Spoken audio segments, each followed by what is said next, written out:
Hello, how are you doing? Good, good. How about you? I'm great. Wonderful. I'm excited to have you on today and to help people kind of the difference between a coach and a behavioral coach. And just kind of explaining what we do, I think will help in that. So, you want to kick it off with explaining a little bit about who you are and do for mom entrepreneurs? Yes, I'm a business and mindset coach. I mostly focus on content, but there's a lot of mindset that goes behind the content. Mm-hmm. So I do a lot of mindset work with my clients. So what a mindset coach does is helps people change their thoughts into positive ones so that, example, you're afraid of going on a live, you know, stepping out of that comfort zone and saying, hey, I can do this. It doesn't matter what's going on in the background. It doesn't matter what's going on. Let's just get on alive.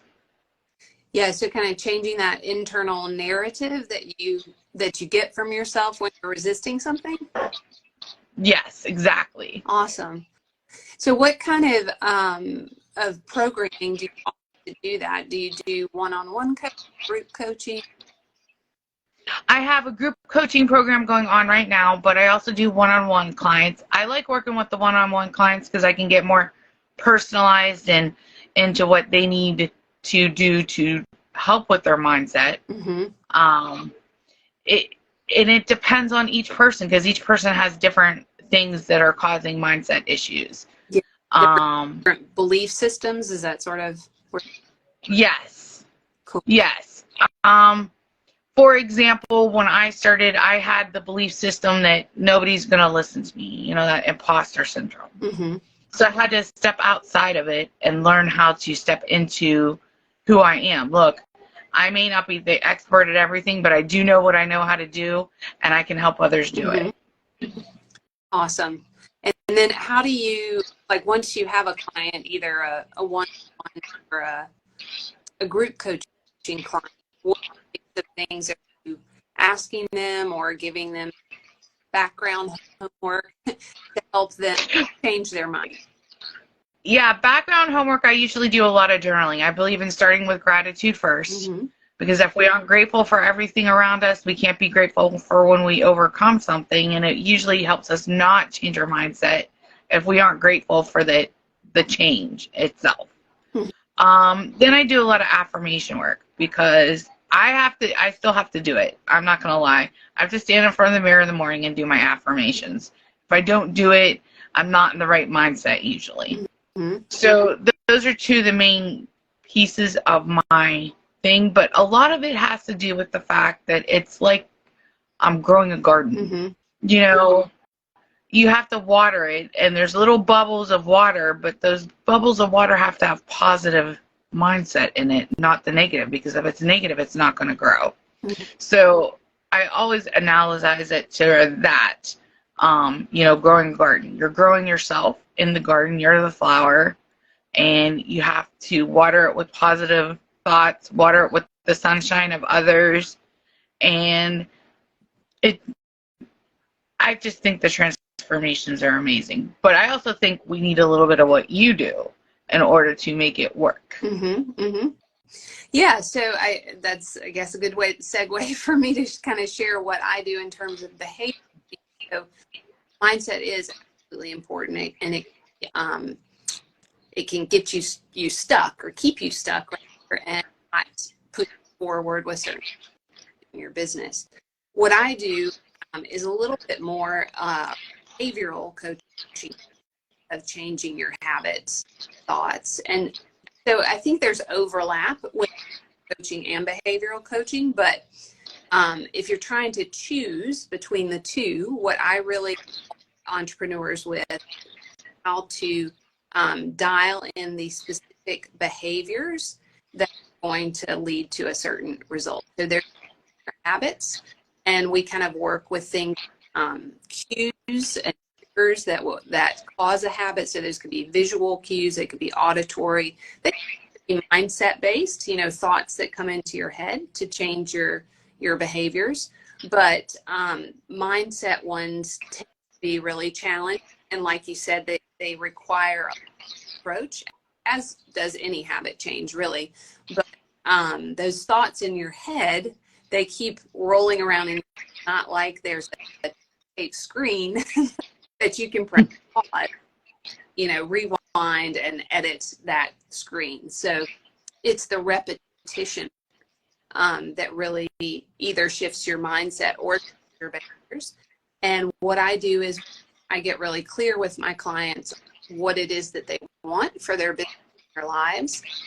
We turn those into habits, and those habits create, or multiple habits become a system that moves them into more productivity workday, or better wellness, outside of their workday. A lot of times with women business owners who feel that conflict between personal responsibility, work responsibility, and they often leave their own self-care kind of on the back. So I really help them dissect the actual habit that they want. Like, let's say that they want to stop working at 6 p.m. every day. That's a habit, that's a boundary that's set, and we have to get really specific about how we're going to change. So my mindset would come into play with that, but I'm looking more at like an habit that they're going to shift, and that we can sort of measure.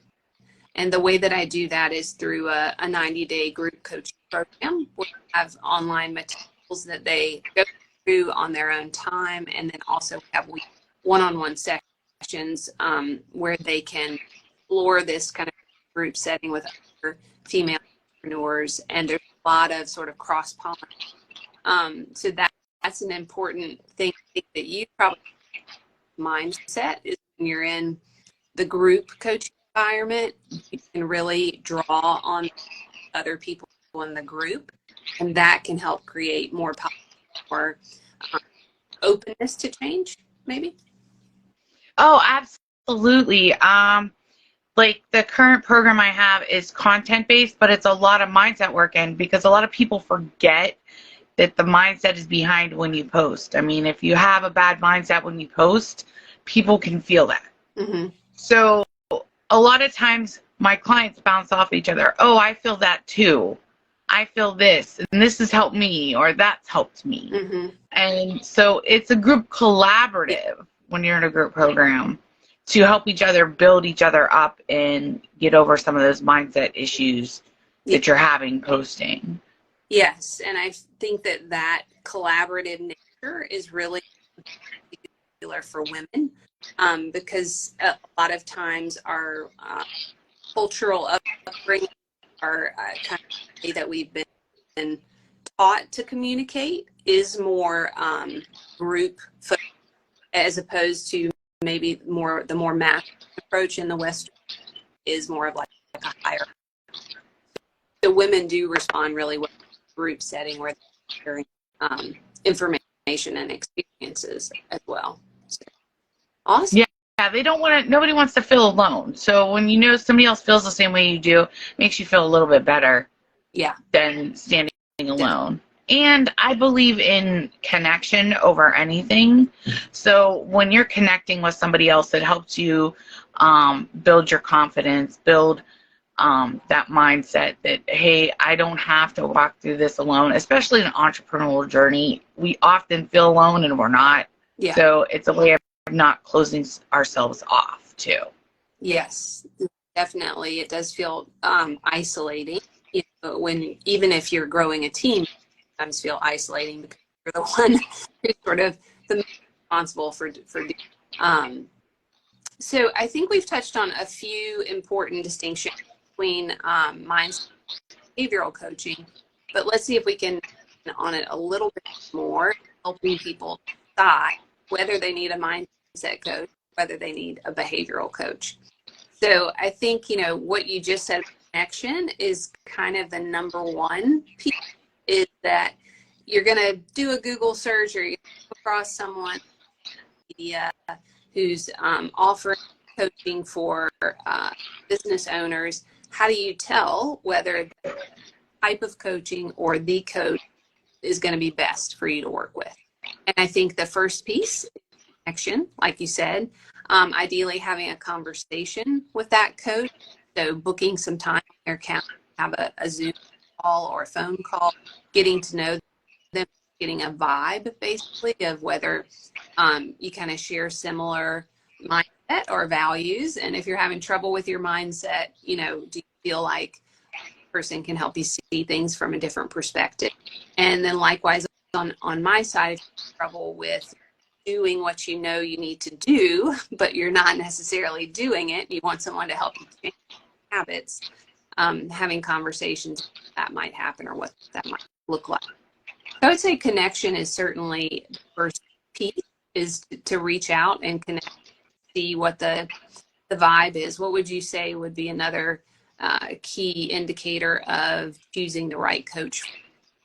Well, since I'm talking about posting, if you're reading their posts, okay, because you can come across somebody on there, just pick somebody random, but most of us like to, see the post, see what the person's saying. Do we say yes when we're, when they're talking about their personal stories? Mm-hmm. Can you relate to them? Yeah. Because if you can't relate to them, it's not going to work out. Mm-hmm. Mm-hmm. It's just like a therapist. If you're not relating to your therapist, it's not going to work out. Yes. Yeah, that is very true. And to be clear, neither of us are there. But no. We kind of in that headspace as well, though. Absolutely. I know when I'm reading somebody's post and I'm saying yes to all the things that are going on in a post, whether it's a story post or a value post, I know that that's somebody that I need to connect with and I want to work with. Mm-hmm. So when you say saying yes, it's like you're reading their words and it sounds like something that would be going through your head. Yes. Sometimes it's how you respond on a post too. Sometimes it's, just that little yes that you're saying in your head. Because I know for a long time it was just like, oh, that person knows what they're talking about. But I necessarily wasn't saying yes in my head as I'm reading their information. Right. Yeah. The relatability. A lot of times you're just like, well, they know what they're talking about. But just because they know what they're talking about doesn't mean you're going to have that connection or that rapport that you need to make the change, whether it's mindset or behavioral. Right. And then getting kind of a little more specific around the behavioral. So you do a lot of work around marketing and social media. So how and you work specifically with mothers, right, who own their own. So how that mom or entrepreneur would present herself in online marketing. Yeah, well, they have to present themselves in an aligned way. I'm not one of those people who are like a cookie cutter coach that everybody has to do it exactly the way I'm telling you. Because I feel like that, your mindset goes along with it, and not everybody's mindset is the same. So we have to work on strategies for each person to work out the way they can work the best. While, consistency is key, my consistency may not be the same as your consistency. Like I believe I'm posting, I post 4 or 5 times a day in my Facebook group. Not everybody does it. They post once a day and they still get the engagement that I get, but I feel like I want to connect more with them, so I post more. And I think it's also a way that they show up authentically, because they have to show up as themselves or nobody's going to connect with them. Yeah, right. You kind of, and that's a lot of a mindset shift as well, as sort of stripping away some of those beliefs or systems that might have been out there that they were following, a specific prescription that was more of like a framework for it didn't necessarily represent them or their unique personality or offering. So it sounds like you're really good at helping those women really clarify what it is that they want to share about themselves, kind of get over some of the fear of posting and understanding what they should post, as well as how frequently, because they don't have to do it, 5 times a day, like I said. But it's like customizing their approach to online marketing and their mindset that online marketing. Yes. I talk about repurposing context. Because I don't believe everything has to be like, I'm posting 5 different posts in 5 different areas. No, you can post the same things. You just got to change it up a little bit so that because each platform's different. It's not the same on every platform. But a lot of people think, oh my God, I got to create like 5 pieces of content today for 5 different social media outlets. No, let's get that straight. Yeah. That's a mindset thing. We think that, because our audience is on one platform, we have some of the same audience. No, we're still reaching other audiences on there, and so some of the same content's not going to be bad. And so I think that's one of those mindset shifts that a lot of people are like trying to make is I can't be everywhere all at once. So this comes in with some of your behavioral habits. How can I change that so that I'm not feeling overwhelmed and lost? Because that's what happens to entrepreneurs when they feel like they've got to do everything all the time. Social media platform and all. So you're giving them really clear on how to manage the content, also how to manage their mindset about where they're posting, when they're posting. Absolutely, because it starts with mindset in the morning when you get up. You can start off with those negative thoughts, those negative Nancy thoughts. And that's not going to help you show up that day for whatever you got to do, whether it's family or it's personal or it's on, your social media. So you have to change it. And that's where some of the behavioral habits come in because, I start my day with journaling. That's like the first thing I do is gratitude journaling and affirmations. And then I sit there and I think about my intentions for the day. Then I sit there and think about my what I got to do for the day. So that's all habits I created to help my mindset. So that's where our fields kind of overlap because it's a lot of habit forming with mindset. Right. And so you've got multiple different used to create a system that shifts your mindset and that's. Yes, absolutely. Awesome. So I think that is helpful as well, letting people know that on the behavioral piece, it would be more about kind of, outlining what would those have to be for any aspect of your business or your wellness, because I kind of combined my background in both business and wellness because of my behavioral as well. So if you're interested in either of these, mindset coaching or behavioral coaching, free to reach out to myself or Sarah at Sarah on Instagram. Do you want to share any other ways that people could contact you? The absolute best way to contact me is through Facebook. I'll be honest. Facebook is open 24/7 on my computer. I swear. Plus it's connected to my phone. I do answer on Instagram. It's not that I don't answer on Instagram, but I seem to get back to people faster on Facebook. Okay. So you can go to Sarah Regina on coaching is the @ on my Facebook. Now bring you to my personal page. I also have a Facebook as content marketing for female entrepreneurs. Great. So those are different places you can find me. And I don't know if you have a Facebook group, but if you do, I'd love to join. Yeah, I actually, my Facebook group kind of went inactive during COVID. I sort of transitioned from heavy Facebook to more LinkedIn. So I don't have an active Facebook group right now. You can definitely reach me on those platforms. Awesome. Well, good. Well, thanks so much for joining today, giving people a little bit of clearer description of what mindset coaching is and how it can specifically help you with your marketing, and also that little bit of a distinction between that and behavioral coaching. So hopefully that helped people begin to narrow down the process of finding for them. Thank you for having me, and I hope you have a great day. I hope you do too. Take care. Bye. Bye.